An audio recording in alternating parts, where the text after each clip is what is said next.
Everyone, আসসালামু আলাইকুম। পুষ্প lifestyle থেকে আমি পুষ্প আবারও বরাবরের মতো নতুন একটি ভিডিও নিয়ে চলে আসলাম। আমার নতুন আরেকটি ভিডিওতে আপনাদের সবাইকে ওয়েলকাম করছি, কাছে এবং দূরে যে যেখান থেকে আমার ভিডিওটি দেখছেন। আশা করছি সবাই ভালো আছেন। আমরাও আল্লাহর রহমতে আলহামদুলিল্লাহ ভালো আছি। সবার সুস্থতা কামনায় আমি আমার আজকের ব্লগটি শুরু করছি।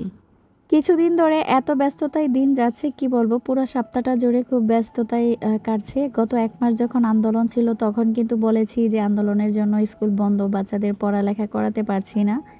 এখন যেহেতু স্কুল খুলেছে এতই বেশি চাপ হয়ে গেছে। 3 ছেলেরই কিন্তু স্কুল খোলা, তো ছোট 2 ছেলের আবার 8টার দিকে ক্লাস শুরু হয়। ওদেরকে কিন্তু এত সকালবেলা স্কুলে নিয়ে যেতে হয়। তারপরে সে দূরের উপরে বাসায় টুকিটাকি সব কাজকর্ম করে দেখা যায় 12টার সময় আবার বড় ছেলেকে ওর স্কুলে নিয়ে যায়, ওকে ওর স্কুলে দিয়ে ছোট 2 ছেলেকে নিয়ে আবার বাসায় ফিরি। যেদিন দেখা যায় যে 12টার ভিতরে রান্না বান্না করতে পেরেছি, ওই দিন আর স্কুল থেকে আসার পর রান্নাটা করতে হয় না। আর দেখা যায় যে শরীর ভালো লাগছে না, রান্নাটা আমি 12টার ভিতরে সারতে পারিনি। সেদিন দেখা যায় যে আমি যদি 2টার সময় বাসায় ফিরি, 2টার পরে আমার রান্না বান্না করতে হচ্ছে। তো 2টার সময় রান্না বান্না করতে গেলে কিন্তু দেখা যায় 3টা বেজেই যায়। তারপর গোসল করে খেতে খেতে 3টা, 3:30, 4টাও বেজে যায়। মানে আর এখন কিন্তু দিন প্রায় আধা ঘন্টার মতো ছোটো হয়ে গেছে। আর আমার কিন্তু বড় ছেলের 5:30টার দিকে ক্লাস ছুটি হয়। তো আবার 5টার সময় আমাকে স্কুলে যেতে হয়, ওকে আবার ওর স্কুল থেকে আনতে হয়। তো ওর স্কুল থেকে আজকে চলে গিয়েছিলাম স্বপ্নে। তো কিছুদিন ধরে বলতেছিল যে ক্যালগস খাবে। তো স্বপ্ন ছাড়া এটা আসলে পাওয়া যায় না। আমাদের আশেপাশে যে দোকানগুলো আছে সেগুলোতে চকলেটের যে ক্যালগসগুলো ওগুলা পাওয়া যায়, এই জাতীয়টা পাওয়া যায় না। তোর আব্বু বিদেশ থেকে আসার সময় এটা এনেছিল, এটা খেয়ে খুব মজা পেয়েছে, তো স্বপ্ন থেকে এটা নিয়ে আসলাম। আর সাথে লেক্সাস বিস্কিট এনেছি। তো অফার চলছিল যে 2টার সাথে 1টা ফ্রি, সেজন্য নিয়ে নিলাম। তো এগুলো আনার পর একটু গুছিয়ে নিচ্ছি। আর সাথে দই এনেছি, তো ওদেরকে সন্ধ্যার সময় একটু দইটা দিয়ে দিচ্ছি। তো এটা নাকি বগুড়ার দই, দইটা খুব মজা ছিল। তো আমার বাচ্চারা আবার দইটা পছন্দ করে। তো আমি যতটুকু সম্ভব বা মাঝে মধ্যে বাসায় বানিয়ে দেওয়ার চেষ্টা করি। তো এখন যেহেতু খুব বেশি ব্যস্ত, বললেও অনেক কিছু বানাতে পারি না, কারণ সারাক্ষণ আমাকে শুধু বাইরে ঘরে দৌড়াদৌড়ি করতে হয়। ওদের স্কুলে আসা যাওয়ায় আমার দেখা যায় যে সারা দিনের অর্ধেকটা বেলায় এইভাবেই চলে যায়। আমার বাসা থেকে কিন্তু ওদের স্কুল প্রায় অনেকটাই দূরে, দেখা যায় যে আপ ডাউন করতে গেলে প্রায় আধা ঘন্টা 40 মিনিট চলে যায়। তো ওই সারাদিন কিন্তু আমাকে এই আপ ডাউনের মধ্যেই থাকতে হয়। আমার 5 থেকে 6 বার কিন্তু আপ ডাউন করতে হয়। তো সেই ক্ষেত্রে কিন্তু আমার জন্য অনেকটাই কষ্ট হয়ে যায়। আর ছোট মেয়ে আছে, ওকেও কিন্তু বাসায় সময় দিতে হয়। সব কিছু মিলিয়ে একটা ঝামেলার মধ্যে আছি। এই বাসাটায় থাকতে পারবো কিনা আল্লাহই ভালো জানে। শুধু নিজের বাড়ি বলে মায়া লাগে, সেই জন্য কিন্তু আর ছাড়তে পারছি না। তো ইদানিং কিন্তু মনে হচ্ছে বাসাটা ছেড়েই দিতে হবে। তো কেন ছেড়ে দিতে হবে সেটা কিন্তু আপনাদের সাথে বলবো। স্বপ্ন থেকে বের হয়ে আমি আরেকটা মলে চলে গিয়েছিলাম। তো ওইখানে অফার চলছিল, এটাকে হোয়াইট হল বলে জায়গাটা। এখানে বিভিন্ন ব্র্যান্ডের যে জামা কাপড়গুলো আছে সেগুলো কম প্রাইসে ছেড়ে দেয়। দেখা যায় যে ওনারা বড় বড় শপিং মলে এগুলো বিক্রি করে বা অনলাইনে বিক্রি করে। তাই মাসে দেখা যায় 2-3 বার এই মলটাতে এই অফারগুলো দেয়। তো আমি চলে গিয়েছিলাম ওইখানে। তো এই ড্রেসটা এনেছি, এটা কিছুটা বোরকার মতো, দেখা যাবে যে বোরকা হিসাবে এটা পরা যাবে। আর আমি যেহেতু হিজাব পরি, এটার সাথে ম্যাচ করে একটা হিজাব এনেছি। আর একটু কিটাকি কিছু জিনিসপত্র এনেছি। এই যে 2টা লিপস্টিক এনেছি, 2টা 2 কালারের।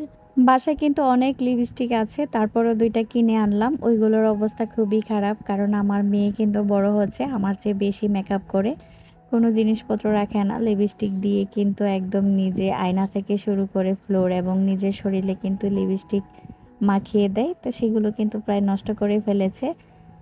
তো বাইরে যাই, সেজন্য একটু হালকা কালারের মধ্যে 2টা লিপস্টিক আনলাম।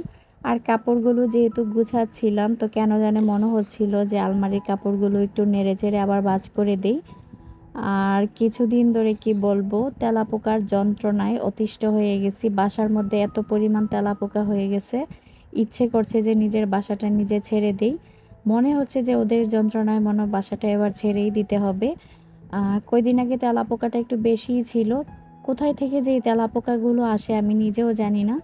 এত পরিষ্কার পরিচ্ছন্ন রাখি, তার মধ্যে যদি তেলাপোকা হয় মনটা কী যে করে, এত বেশি খারাপ লাগে। আর তেলাপোকা জিনিসটা আমার এত ঘৃণা করে। দেশি বিদেশি অনলাইন অফলাইন এমন কোনো জিনিস বাকি নেই যে তেলাপোকার জন্য আমি ব্যবহার করিনি।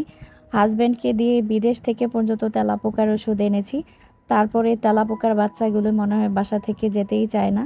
3 তলার উপরে থাকি, মাঝে মধ্যে দেখা যায় ইঁদুরে এসে মানে উৎপাত করে, কী যে একটা যন্ত্রণার মধ্যে আছি। কিছুদিন আগে ইঁদুর ছিল না, দেখা যায় কদিন পর পর 2-1টা ইঁদুর বাসার মধ্যে দৌড়াদৌড়ি শুরু করে দেয়। তো ইঁদুর আর তেলাপোকার কাছে বাসা দিয়েই কিন্তু বাসা ছেড়ে চলে যেতে হবে। শাড়িগুলো যখন বাজ করছিলাম মাঝে মধ্যে দেখা যাচ্ছে যে বাজের ভিতর থেকে ছোট ছোট তেলাপোকার বাচ্চা মানে মরে পড়ে আছে। তো আর সাথে সাথে কি কালো কালো দানাও আছে, তো সেগুলো একটু জেড়ে জেড়ে ফেলে দিচ্ছিলাম। শখের এত সুন্দর সুন্দর শাড়ি যদি কেটে ফেলে সেই বইয়ে কিন্তু পুরো আলমারি আমাকে নাড়া দিতে হয়েছে। আর কিছুদিন পরপরই কিন্তু আমি মাঝে মধ্যে সময় পেলে আলমারির কাপড়গুলো সুন্দর করে বাজ করে রাখি। তো তেলাপোকার যন্ত্রণা তো আছেই, সাথে কাপড়গুলো একটু বাজ করে রাখছি। এই পর্যন্ত যারা আমার ভিডিওটির সাথে আছেন প্লিজ ভিডিওটিতে একটা লাইক দিবেন। আর ভিডিওটি দেখতে দেখতে যদি ভিডিওর কোনো অংশ একটু হলেও ভালো লেগে যায় তাহলে প্লিজ আমার চ্যানেলটা সাবস্ক্রাইব করে পাশে থাকা বেল আইকনটি ক্লিক করে দিবেন। আমি যদি কোনো নতুন ভিডিও আপলোড করি সাথে সাথে কিন্তু আপনাদের কাছে নোটিফিকেশন চলে যাবে, আর আপনারা কিন্তু সময় সুযোগ করে ভিডিওটা দেখে নিতে পারবেন। এখানে কিন্তু আমার বিয়ে শাড়ি থেকে শুরু করে 15 বছরের আগে শাড়ি থেকে শুরু করে নতুন কিছু শাড়ি আছে।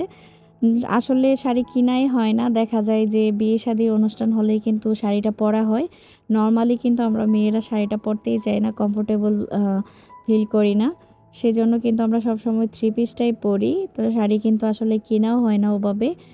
আমি কিন্তু শাড়িগুলো বাজ করে রেখে দিলাম, কারণ আমি এলোমেলো করতে চাচ্ছিলাম না। যদি নিচে সব কাপড় খুলে একসাথে রেখে দেই দেখা যাবে আমার বাচ্চারা এসে আবার মানে এলোমেলো করে ফেলবে। তো যেটা বাজ করেছি সেটা কিন্তু রেখে দিলাম। আর এখানে যে গোলাপি শাড়িটা খুলেছিলাম সুতির মধ্যে, এটা কিন্তু আমার দাদির শাড়ি। এটা কিন্তু আমি স্মৃতি হিসাবে রেখে দিয়েছি। আমার দাদি মারা গেছে আজকে প্রায় 12 বছর হয়েছে। তো দাদির শাড়িটা আমি নিয়ে এসেছিলাম, তো এটাকে কিন্তু আমি ওইভাবেই যত্ন করে রেখেছি, মাঝে মধ্যে খুলে ধুয়ে দিই। আর এই যে এই শাড়িগুলো কিন্তু আমি নতুন কিনেছিলাম বিয়ে উপলক্ষে। এই শাড়িগুলো যদি তেলাপোকার দাঁতের চিপায় পড়ে তাহলে বলেন তো শাড়িগুলোর কী অবস্থা হবে। সেই জন্য কিন্তু আমি একটু তাড়াতাড়ি করে সব কাপড়গুলো নাড়লাম, যে একটু নেড়ে চেড়ে দিই। আর যদি ভিতরে কোনো তেলাপোকা থাকে সেগুলোকে মেরে ফেলবো। তো মাঝে মধ্যে কিন্তু আসলে আলমারির কাপড় খুলে একটু এলোমেলো করে বাজ করে রাখলে কিন্তু ভালো হয়। মাঝে মধ্যে কিন্তু দেখা যায় বাজে বাজে কাপড় নষ্ট হয়ে যায় বা একটা কাপড়ের মধ্যে দাগ পড়ে যায়। আমি কিন্তু মনে হয় 1-2 মাস আগে কাপড় খুলে সুন্দর করে বাজ করে রেখেছিলাম। আর আমার কেন জানে আলমারির ভিতরের কাপড় সহ এলোমেলো থাকলে আমার শান্তি লাগে না। গত 2 দিন আগে আমার ছেলেদের 3 পাটের আলমারির যত কাপড় ছিল সব বাজ করেছি। আর এটা আমার মাথার ভিতরে শুধু ঘুরঘুর করতেই ছিল যে আমার আলমারির কাপড়গুলো আমি কখন বাজ করব। তো যেই কথা সেই কাজ, আমি কিন্তু মানে তেলাপোকার দিয়ে হলেও কাপড়গুলো বাজ করে নিচ্ছি। মানে কাপড়গুলো বাজ করা হয়ে গেল আর তেলাপোকাও কিন্তু মারা হলো।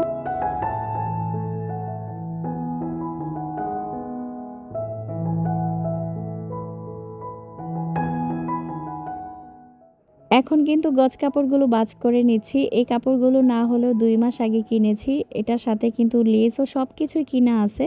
শুধু টেইলারের কাছে নিয়ে যাব আর সেলাই করে দেব। এর মধ্যেও কিন্তু এত আলসামি, মানে আসলে যে সময় পায় না মাঝে মধ্যে, আর সময় পাইলে দেখা যায় যে একটা আলসামি লাগে। সেজন্য কিন্তু কাপড়গুলো আর দেওয়া হয় না। তো ইদানিং অবশ্যই নিয়ে যাব কাপড়গুলো। বাইরে গেলে দেখা যায় যে পরার জন্য কাপড় পায় না। আপনারা হয়তো ভাববেন যে বাইরে পরার জন্য কাপড় পায় না, এটা আবার কেমন ধরনের কথা। বিশ্বাস করেন বাইরে যখন যাই আমি আলমারিটা খুলে দাঁড়িয়ে থাকি আমি কোন কাপড়টা পরবো।